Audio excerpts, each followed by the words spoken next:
빈배라는 제목으로 말씀 전합니다. 여러분들은 성경의 인물들 중에 누가 좋습니까? 요셉, 다윗, 다니엘, 바울 여러 인물들이 있겠지만 베드로는 없을 겁니다. 그런데 저는 나이를 먹어가면서 제 삶을 반추하다 보니까 이제 베드로가 좋아지는 겁니다. 그에게서는 사람 냄새가 납니다. 요셉이나 다니엘, 사무엘, 다윗을 통해서 놀라운 교훈을 얻고 영감을 받습니다. 그들은 완벽합니다.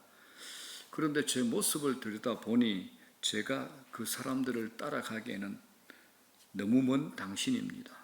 그런데 베드로는 욱하는 다혈질적인 성질에다가 실수도 실패도 많은 사람입니다. 반복적인 실수를 한 사람이죠. 베드로가 저지른 가장 치명적인 실수는 예수님을 3번이나 부인한 겁니다. 제가 얼마 전까지만 하더라도 베드로의 이 모습에 늘 분노했습니다. 이런 인간이 있냐고 제가 분노했습니다. 그런데 이제는 베드로가 3번이나 부인한 이후에 통곡하는 모습이 제 눈에 어른거리고 마음에 담겨집니다. 통곡의 소리가 귀에 들리는 듯합니다. 그는 울 줄 아는 사람입니다. 저는 흔들리는 베드로를 통해서 저의 흔들림을 봅니다. 베드로의 의심 속에서 우리들의 의심을 봅니다. 베드로의 배신 속에 우리가 대놓고 말은 못하지만 자주 배신하는 우리들의 모습도 봅니다. 예수님을 부인한 후에 움츠려든 그를 통해 우리의 움츠림도 보게 됩니다. 나이 들고 보니 이제야 보여지는 것이 있습니다.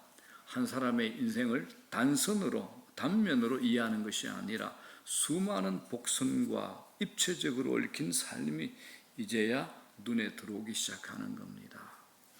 베드로는 잘 알다시피 흙수저를 물고 태어난 사람입니다. 성경 사도행전을 보게 되면 이렇게 얘기하죠. 그는 학문 없는 평범한 사람이었다라고 얘기를 합니다. 그런데 그런 평범한 베드로를 예수님은 제자로 선택하셔서 비범한 인물로 키우십니다. 저는 이런 베드로를 탁월한 제자로 만드신 예수님의 솜씨에 감탄합니다. 자, 사랑하는 여러분, 예수님은 지금도 이제 같은 일을 행하십니다. 지금도 세상 사람들 눈에 지극히 평범한 사람들을 선택해서 역전의 드라마를 써내십니다. 그런데 예수님이 제자들을 선택하신 것을 보면 그냥 선택하신 것이 아니라 관찰을 통해 분별하신 후에 선택하셨다라는 것을 볼 수 있습니다. 제가 여러분들에게 묻고 싶습니다. 예수님은 주로 어디에서 관찰하시고 보시고 제자들을 선택하셨을까요? 어디에서요? 집에서? 교회에서요? 아닙니다. 예수님은 일터에서 그들을 관찰한 겁니다. 일터입니다. 일터. 예수님은 일터의 현장에서 사람들을 관찰하십니다. 예수님은 베드로를 제자로 선택하기 위해서 그가 일하는 일터의 현장을 찾아가십니다. 이미 예수님은 그의 형제 안드레를 통해서 세례 요한을 통해서 베드로에 관한 얘기를 들으셨습니다. 하지만 예수님은 그 정보에 머물지 않으신 거죠. 베드로가 일하는 일터에 친히 찾아가셔서 그가 일하는 모습을 지켜보신 겁니다. 자, 마태복음 한번 볼게요. 자, 4장 18절 시작. 갈릴리 해변에 다니시다가 두 형제 곧 베드로라 하는 시몬과 그의 형제 안드레가 바다에 그물 던지는 것을 모여 보시니 관찰하신 거죠. 그들은 어부라. 갈릴리 해변에서 자기들의 본업인 고기 잡는 일을 하는 것을 주님이 관찰하고 계시는 겁니다. 보시니. 자, 베드로뿐이겠습니까? 야고보와 요한은 어떨까요? 자, 4장 21절입니다. 시작. 거기서 더 가시다가 다른 두 형제 곧 세베대의 아들 야고보와 그의 형제 요한이 그의 아버지 세베대와 함께 배에서 그물 깁는 것을 보시고 부르시니. 이제 보시고 야고보와 요한도 관찰하고 보시고 이제 제자로 선택하신 겁니다. 예수님께서 제자를 선택하실 때 반복되는 단어가 보시니, 보시고입니다. 관찰하셨다는 겁니다. 대충 보셨다는 의미가 아니라 주의 깊은 관찰을 하셨다라는 겁니다. 예수님은 일터의 현장에서 사람들을 관찰하십니다. 우리도 이 사건을 통해서 우리 주님이 일터의 현장에서 내가 일하는 일터에서 나를 지켜보신다는 사실을 아셔야 됩니다. 그래서 우리가 그럴 때 우리가 하는 모든 일들을 주께 하듯이 할 수 있는 겁니다. 이미 우리가 또 교회에서의 모습과 일터의 모습이 너무 다른 사람들을 자주 만나잖아요. 교회에서는 사랑합니다, 집사님, 제가 부족하지요, 섬기고 기도하겠습니다, 이렇게 아주 폼나는 얘기를 하는데 일터에 가면 뾰족하고 날카롭고 정직하지 못하고 뒷담화하고 시간만 때우려는 사람들을 또 보게 됩니다. 일터에서의 성실과 정직이 정말 중요합니다. 주님이 이 모습을 보고 계신다는 겁니다. 하나님이 요셉을 지켜보신 곳, 창세기 요셉을 지켜보신 곳도 일터입니다. 아버지의 양을 칠 때, 아버지 심부름할 때 그를 지켜보셨습니다. 보디발의 집에서 가정 총무 일을 할 때, 또 일터에서 보디발의 아내의 유혹을 받을 때, 감옥에서 관원들을 섬길 때 하나님은 요셉을 지켜받은 겁니다. 또 다윗은 어떨까요? 자, 시편 78편 한번 볼게요. 이렇게 얘기하죠. 시작. 또 그의 종 다윗을 택하시되 양의 우리에서 취하시며 젖장을 지키는 중에서 그들을 이끌어내사 그의 백성인 야곱, 그의 소유인 이스라엘을 기르게 하셨더니 다윗을 택하시되 양의 우리에서 취하시며, 그죠? 하나님의 다윗을 선택하실 때 우리에서 양을 치고 있는 성실하게 자기 온마음을 다해 온몸을 던져서 성실하게 일하고 있는 다윗을 보고 선택하셨다라는 겁니다. 자, 여러분, 예수님께서 제자들을 선택하실 때 일터의 현장에서 선택하셨습니다. 자, 마태는요, 세관에 앉아있는 마태를 선택하셨죠. 오늘 고기 잡는 베드로를 선택하신 겁니다. 일하는 현장에서 그들을 선택하신 겁니다. 그렇다면 우리가 잊지 말아야 될 게 있습니다. 주님은 기도하는 모습뿐만 아니라 우리의 일하는 태도를 관찰하신다는 겁니다. 우리의 일하는 태도를 관찰하신다는 겁니다. 자, 하지만 하나님은 완벽한 사람만 찾으신 것은 결코 아닙니다. 부족하지만 흠이 있지만 변화될 수 있는 가능성을 보고 그 사람을 선택하신 겁니다. 갈릴리 해변에 있는 4명의 제자를 예수님이 선택하실 때 그들 안에 감춰진 가능성을 또 그들이 일하는 태도를 통해 보신 것이 분명합니다. 저는 이 말씀을 묵상하면서 큰 은혜를 받은 게 있습니다. 예수님은 베드로와 안드레를 보실 때는 그들이 이제 그물 던지는 것을 봤어요. 베드로와 안드레는 그물 던지는 거. 자, 마태복음 4장 18절 시작. 두 형제 곧 베드로라 하는 시몬과 그의 형제 안드레가 바다에 그물 던지는 것을 보시니 그들은 어부라. 그런데 야고보와 요한을 볼 때는 약간 다릅니다. 어떻게 다를까요? 한번 볼까요? 자, 4장 21절 시작. 야고보와 그의 형제 요한이 그의 아버지 세베대와 함께 배에서 그물 깁는 것을 보시고 부르시니. 자, 베드로와 안드레는 뭐 할 때요? 그물 던질 때. 야고보와 요한은요, 그물 깁는 것. 자, 보십시오. 정말 베드로와 안드레는 그들의 삶은 주로 그물 던지는 삶이었습니다. 베드로는 그물 던졌죠. 전도자의 삶을 산 겁니다. 복음의 문을 열고 사마리아 사람에게까지 복음 전합니다. 이방인이었던 고넬료에도 복음을 전하잖아요. 안드레는요, 사람들을 자꾸 예수님께로 데리고 옵니다. 자, 반면에 그물을 던진 게 아니라 그물을 깁고 있던 야고보와 요한의 삶은 다릅니다. 야고보는 초대교회에서 일찍 순교를 당하죠. 또 요한은 뭡니까? 목회자의 삶을 삽니다. 그는 그물을 깁는 것처럼 요한은 뒤처리를 잘하는 사람입니다. 전도자로 살기보다는 목회자로 삽니다.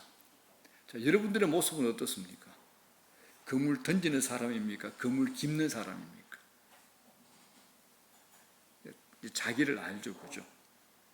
자, 여러분, 예수님은 일터의 현장에서 어떤 태도에 주목하셨을까요?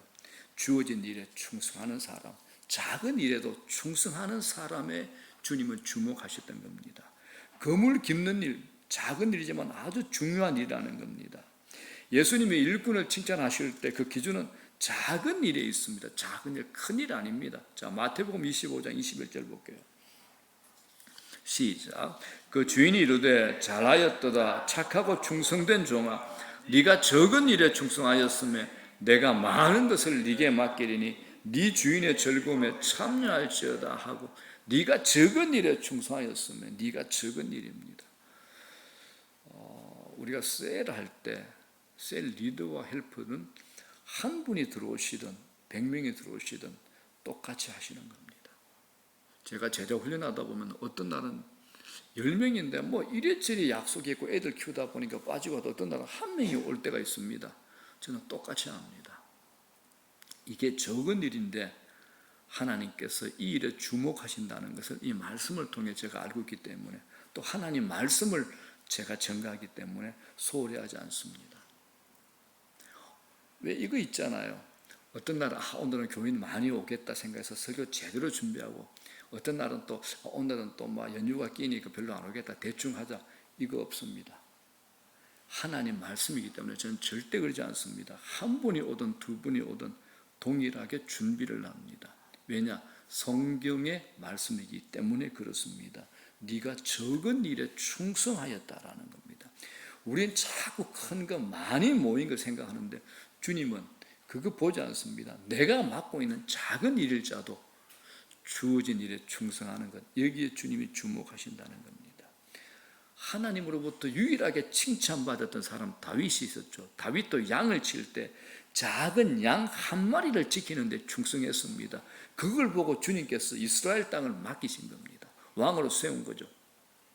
사무엘상 17장 34절 35절 시작.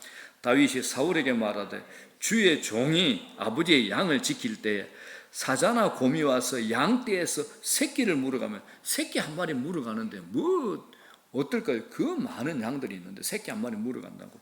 자, 그런데 35절 다윗이 어떻게 반응합니까? 시작. 내가 따라가서 그것을 치고 그 입에서 새끼를 건져내었고 그것이 일어나 나를 해하고자 하면 내가 그 수염을 잡고 그것을 쳐 죽였나이다. 한 마리 작은 양입니다. 작은 일입니다. 한 영혼입니다. 그렇기 때문에 우리가 하는 일은 어떤 일도 작은 일, 사소한 것이 없습니다. 모든 것이 주님께서 지켜보시는 겁니다. 작은 일에 충성하십시오. 작은 일에 충성하십시오. 주님께서 내게 주어진 허락하신 시간, 작은 한 영혼, 정말 보잘것없는 한 사람, 내게 별로 도움이 될 것 같지 않은 그 사람도 진정으로 섬기십시오. 주님이 그걸 보십니다. 그게 진짜입니다. 여러분들 앞에 지금 대통령이 오면 여러분 잘 안 섬기겠습니까? 잘 섬길 겁니다. 그런데 정말 하찮은 사람, 보잘것없는 사람이 주님이 변장을 하고 여러분 앞에 나타났다. 여러분 자신이 있습니까? 그 사람 무시하지 않겠습니까? 이건 평소에 말씀을 통해서 우리 삶에 말씀이 있어야지 한 영혼도 한 사람도 귀히 여길 줄 알게 되는 겁니다. 여러분 잊지 마십시오. 작은 일입니다. 한 영혼입니다. 한 영혼. 사람 안에는 진리를 갈망하는 거룩한 본능이 있습니다. 그래서 가끔 우리들은 어떤 사람 보게 되면 저 사람은 영적인 일에 관심이 없어, 세상밖에 몰라라고 쉽게 결론 내릴 때가 있습니다. 그런데 이건 너무 이런 결론이라 생각 들지 않습니까? 요한복음에 수가성의 사마리아 여인을 한번 생각해 보십시오. 겉으로 볼 때 그녀는 영적인 일에는 전혀 관심이 없어 보입니다. 그런데 예수님은 그녀의 마음 안에 영적인 큰 갈망이 있다는 것을 보셨습니다. 그래서 이 여자가 예수님께 예배에 대한 주제를 가지고 질문하지 않습니까? 예배에 대한 주제를 가지고. 예수님은 한 영혼이라도 더 구원하기를 원하시는 겁니다. 그런 까닭에 예수님은 많은 무리들에게 말씀을 가르치셨지만 오늘 본문을 통해서 눈길은 베드로에게 고정되어 있는 겁니다. 예수님은 베드로를 헌신된 제자로 부르시기 위해서 다양하게 접근을 하십니다. 그 중에 하나가 뭐냐? 오늘 본문입니다. 베드로가 실패의 현장에 주님께서 찾아가시는 겁니다. 자, 본문의 이야기입니다. 예수님께서 게네사렛 호숫가에 배 두 척이 있는 것을 보셨습니다. 이건 2000년 전의 그림 아닙니다. 지금 사진입니다. 자, 게네사렛은 갈릴리 호수의 다른 이름입니다. 게네사렛은 풍족하다라는 뜻의 게네, 또 정원이라는 곳에 사렛이라는 이런 합쳐진 이름입니다. 그래서 이 게네사렛, 이 갈릴리 호수는 풍요의 정원처럼 아주 고기가 풍성한 풍부한 곳입니다. 그런데 이 풍부한 게네사렛 호수에서 베드로가 밤을 새워서 고기를 잡으려고 했는데 한 마리도 잡지 못한 겁니다. 베드로가요. 고기를 잡지 못한 그들이 이제 그물을 싣고 있었습니다. 예수님은 일터의 현장에서 어부들이 그물 던지는 거 보셨죠? 그물 깁는 거 보셨죠? 이제 그물 싣는 것까지 보고 계시는 겁니다. 관찰하시는 거죠. 잠시 후에 예수님의 눈길이 장차 그의 수제자가 될 베드로에게 멈춥니다. 예수님이 두 척의 배 가운데 한 배에 오릅니다. 그 배가 바로 시몬 베드로의 배입니다. 자, 3절 뭐라 그럽니까? 예수께서 한 배에 오르시니 그 배는 시몬의 배라. 시몬이 시몬 베드로입니다. 이 배는 물고기가 한 마리도 없는 빈배입니다. 그래서 오늘 제가 설교 제목이 뭡니까? 빈배입니다. 빈배. 야, 여러분, 빈배가 의미하는 것이 뭘까요? 빈배. 아니, 물고기가 가득 차야 되는데 물고기가 한 마리도 없는 빈배는 뭡니까? 절망이죠. 또 실패입니다. 빈배는 우리가 아무리 노력해도 잘 되지 않는 것을 의미합니다. 그건 갑자기 찾아온 질병일 수도 있고 아무리 노력해도 잘 풀리지 않는 사업, 인간관계일 수도 있습니다. 시몬 베드로가 예수님께 이런 고백을 합니다. 한번 보겠습니다. 5절 시작. 시몬이 대답하여 이르되 선생님, 우리들이 밤이 새도록 수고하였으되 잡은 것이 없습니다라는 겁니다. 아무리 밤새 노력해도 매번 그물은 텅 비어서 올라왔다는 베드로의 탄식이죠. 그런데 시몬 베드로가 누굽니까? 이 게네사렛 호수, 이 갈릴리 바다에서 뼈가 굵은 사람입니다. 어부로서의 실력은 탑입니다. 탁월하죠. 프로 중에 프로입니다. 그런데 물고기 한 마리 못 잡았습니다. 우리도 이런 경험을 할 때가 가끔 있습니다. 나의 한계를 절감하는 순간, 실패의 자리입니다. 그런데 이런 실패의 순간에 하나님이 우리를 찾아오신다는 겁니다. 우리가 생각할 때는 내가 하는 일이 잘 되고 그물에 고기가 넘쳐나고 배에 가득 찼을 때 하나님이 오시는 것, 이렇게 생각을 하는데 아닙니다. 하나님은 나의 빈 배를 보시고 나의 빈 그물을 보고 찾아오십니다. 왜 그러시는 걸까요? 그때 우리가 겸손해져 있기 때문에 그렇습니다. 우리는 우리 일이 형통하고 잘 풀리면 다른 사람들의 말에도 귀 기울이지 않는 고집불통이 우리들입니다. 그런 사람에게 눈에 보이지 않는 하나님의 음성이, 영적 음성이 들리기나 하겠습니까? 안 들립니다. 그런데 실패의 순간에는 누구라도 겸손해집니다.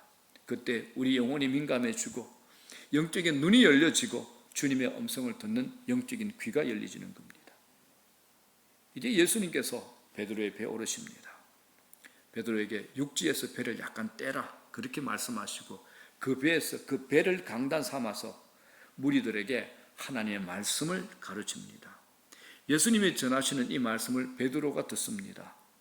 예수님이 무리들에게 말씀하시지만 사실은 베드로에게 말씀을 전하고 계신 겁니다. 왜냐하면 예수님은 베드로를 변화시키고 베드로를 얻는 일을 위해서 게네사렛 호수를 찾아오셨기 때문입니다. 예수님은 결단코 서두르지 않습니다. 먼저 베드로의 마음밭에 말씀의 씨앗을 뿌립니다. 그 후에 베드로에게 이렇게 명령하죠. 베드로야, 네가 깊은 데로 가서 그물을 한번 내려봐라 라고 얘기를 하십니다. 그 당시 예수님은 목수로 알려진 분입니다. 그런데 어부에게 네가 깊은 데로 가서 그물을 내려 고기를 잡으라라고 말씀하시죠. 이때 중요한 게 뭐냐? 베드로의 반응입니다. 5절 뭐라 그럽니까? 시작. 시몬이 대답하여 이르되 선생님, 우리들이 밤이 새도록 수고하였으되 잡은 것이 없지만 말씀에 의지하여 내가 그물을 내리리다 하고. 자, 여기서 우리가 상상을 해봅시다. 만약 베드로가 어젯밤에 고기를 많이 잡았다면 예수님 말씀에 순종했을까요? 안 했을까요? 여러분이라면 어떻게 하실 것 같습니까? 만약 베드로가 고기를 많이 잡았다면 베드로는 예수님 말씀에 귀 기울이지 않았을 겁니다. 왜냐하면 베드로는 평생 어부입니다.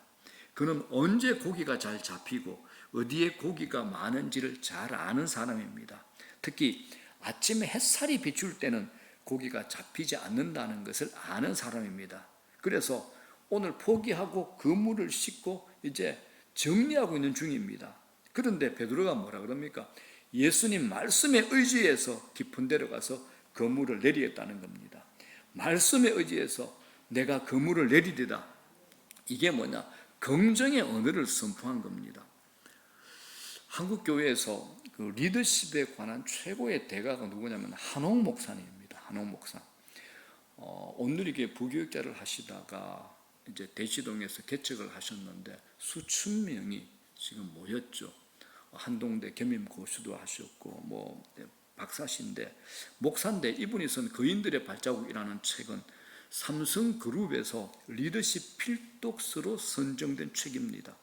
뭐 정계 또 재계, 연예계 이렇게까지 많은 리더들에게 리더십을 강의해 오고 있습니다. 청년들이 이분에게 이런 질문을 던졌습니다. 목사님은 여러 분야에 성공한 분들을 많이 만났을 텐데 그분들을 만나면서 느낀 성공의 공통 분모가 무엇입니까? 라고 질문했습니다. 우리 모두 궁금한 질문 아닙니까? 그때 이분이 아무 준비 없이 아무 생각 없이 툭 던진 말이 뭐냐? 한마디입니다. 긍정적인 언어입니다. 이 말입니다. 긍정적인 언어입니다. 청년들이 의아한 표정을 지으니까 예수님이 계속 이렇게 말을 이어나갑니다. 물론 성공의 요소에는 여러 가지가 있죠. 결단력, 추진력, 균형 감각, 인내, 열정 등 여러 가지가 있습니다. 그런데 제가 가만히 생각해 보니까 어떤 분야에 있든지 무엇을 하든지 뛰어난 별이 되는 사람은 습관적으로 긍정적인 언어를 말하는 것 같습니다. 라고 얘기합니다. 정상을 달리는 사람들은 의외로 다른 사람들을 욕하고 비판하는 말을 하지 않습니다. 또 안 된다, 어렵다, 못한다라는 말을 하지 않습니다. 대신에 할 수 있다, 해보자, 가르쳐 달라라는 긍정적인 말들이 입술에 붙어 있습니다. 라고 한옥 목사님께서 말씀하셨습니다. 여러분, 이 성경도 그 어떤 책보다 언어의 중요성을 강조합니다. 하나님께서 말씀으로 세상을 창조하셨고 말씀으로 세상을 통치하고 경영하고 계시죠. 하나님의 자녀된 우리도 우리 입에서 나온 말의 열매를 먹게 될 겁니다. 그래서 말하는 것 정말 조심하셔야 됩니다. 뒷담화하지 마시고 함부로 남 평가하지 마시고 누구 보래요 하지 마시고 언제나 긍정적인 말을 하십시오. 그 입술의 열매를 먹게 되는 겁니다. 오늘도 우리가 아까 광고 시간에 한 거 다시 한번 합시다. 그죠? 이 열매를 한번 먹어봅시다. 자, 다 같이 합니다. 우리의 삶이 기적이 됩니다. 미라클, 1시간 기도, 한 구절 묵상, 한 사람 전도. 자, 이 말이 우리의 삶의 기적이 됩니다. 자, 베드로가 말씀에 의지해서 내가 그물을 내리다 하고 이 긍정의 언어를 선포한 후에 그물을 내렸을 때 어떠한 일이 벌어졌습니까? 6절 뭐라 그럽니까? 시작. 그렇게 하니 고기를 잡은 것이 심이 많아 그물이 찢어지는 거라. 여러분들 그물 찢어진 거 본 적이 있습니까? 저는 TV에 수많은 어부들 봤지만 그물 찢어지는 건 못 봤어요. 베드로의 이 순종은 정말 놀라운 기적을 불러일으킵니다. 베드로만 놀란 게 아니죠. 동업자인 야고보와 요한도 놀랍니다. 자, 9절 10절 뭐라 그럽니까? 시작. 이는 자기 및 자기와 함께 있는 모든 사람이 고기 잡힌 것으로 말미암아 놀라고 세베대의 아들로서 시몬의 동업자인 야고보와 요한도 놀랐습니다. 이때부터 이들은 한 팀이에요. 베드로, 야고보, 요한. 자, 사랑하는 여러분, 지금 이 시대가 어떻습니까?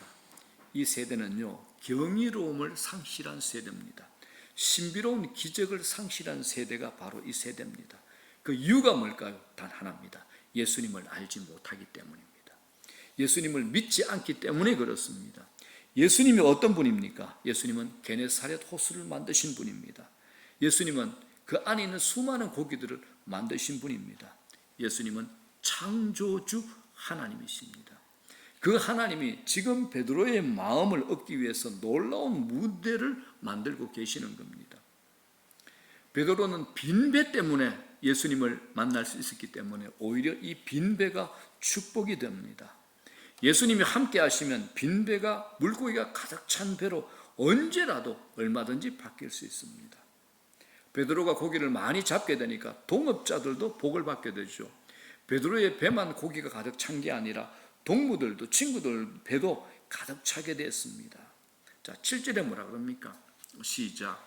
이에 다른 배에 있는 동무들에게 손짓하여 와서 도와달라 하니 그들이 와서 2배의 채움에 잠기게 되었더라. 자, 사랑하는 여러분, 하나님이 한 번 역사하시면 상상을 초월한 일들이 벌어집니다. 차고 넘치는 축복이 임하게 됩니다. 제가 이런 말 하잖아요. 바닥을 끓는 인생, 마른 행주 짜는 인생 되지 말고 흘러 넘치는 인생 되게 해달라고. 바로 이런 말씀입니다. 흘러 넘치는 인생 되셔야 됩니다. 제발 마른 바닥 긁지 말고 마른 행주 짜지 말고 흘러 넘치는 인생이 되시라는 겁니다. 예수님은 우리의 지식과 우리의 경험과 우리의 전문성을 초월해서 일하시고 역사하십니다. 인간의 상식과 지혜, 경험을 초월해서 역사하십니다. 예수님이 우리 삶 가운데 찾아오시면 우리 삶에 놀라운 일들로 전개됩니다. 자, 사랑하는 여러분, 이제 우리가 이 스토리를 보면서 만약에 베드로가 고기를 잡는 데 성경이 끝난다면 어떻게 될까요? 이 기독교가, 우리가 믿는 기독교가 별 볼 일 없는 종교가 됩니다. 다른 종교와 별로 다를 것이 없게 되고 맙니다. 고기 많이 잡고 돈 많이 버는 것으로 끝난다면 이 기독교가 아니죠.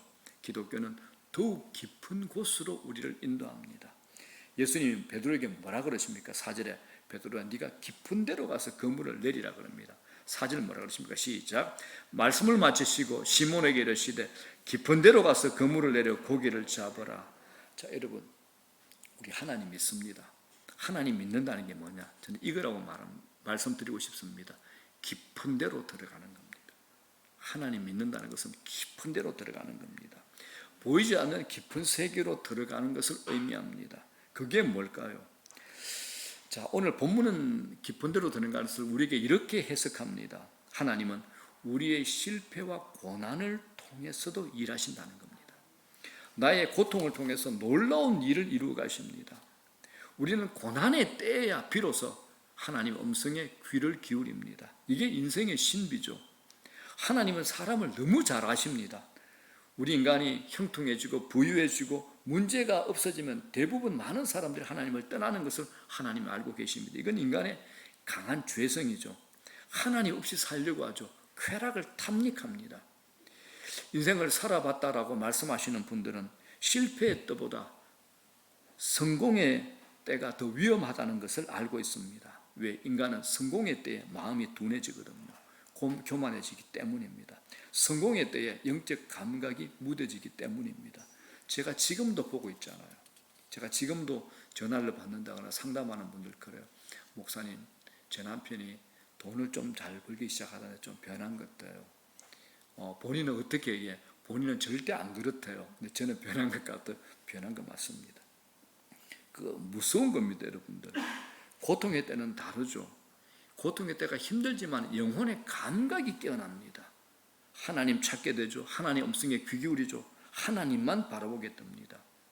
수많은 사람들이 성공의 때보다 실패의 때에 하나님을 만났다는 이 사실을 잊지 마십시오.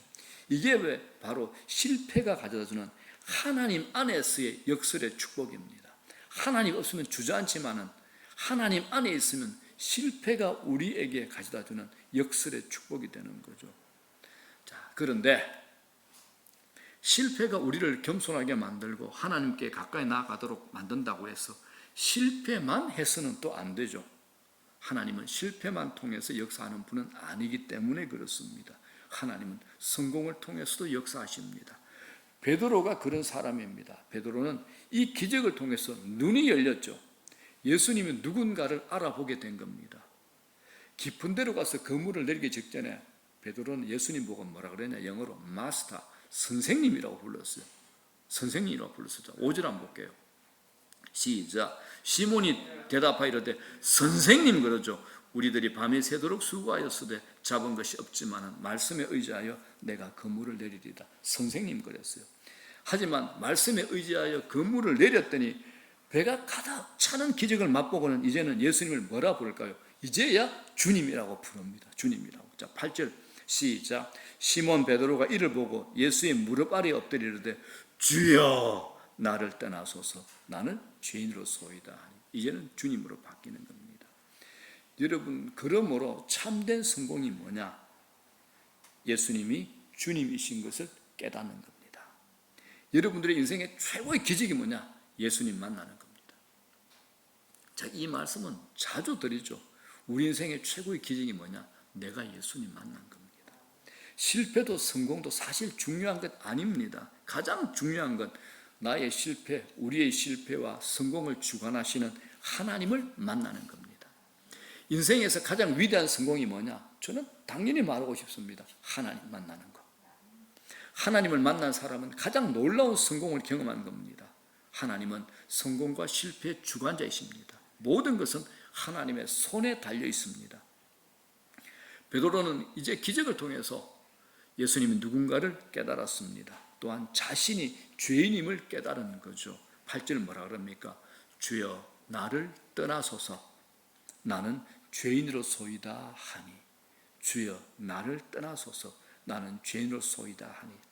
이 순간이 바로 베드로가 회심하는 순간, 거듭나는 순간입니다. 자신이 죄인임을 깨닫는 것, 여러분 이 큰 축복입니다. 이 깨달음은 하나님 은혜로만 가능합니다. 여러분들은 죄인입니까? 의인입니까? 드디어 헷갈리죠, 그죠?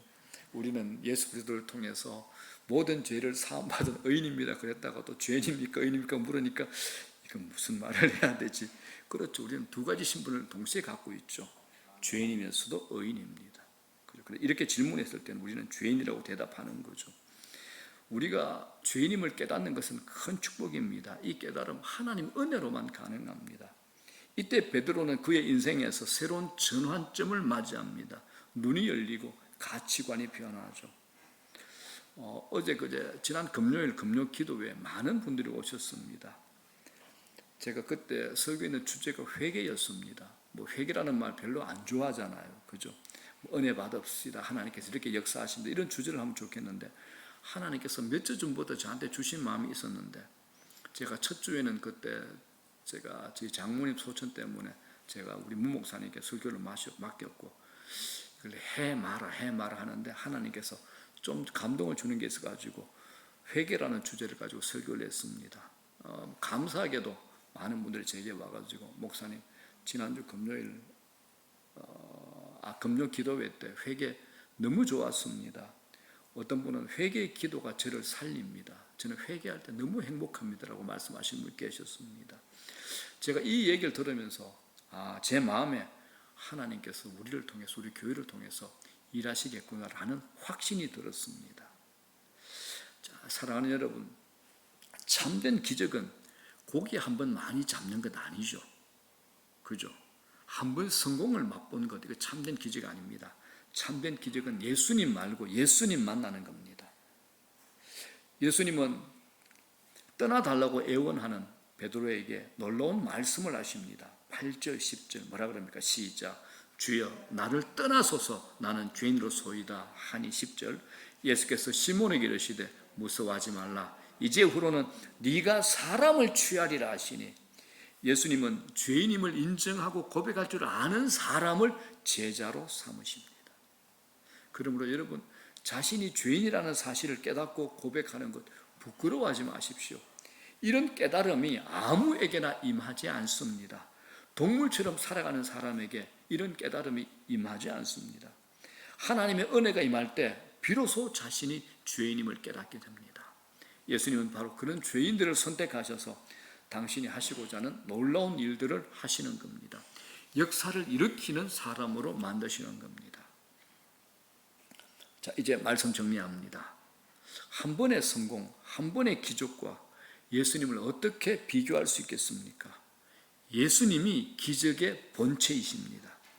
예수님을 따라가면 모든 것을 얻게 됩니다.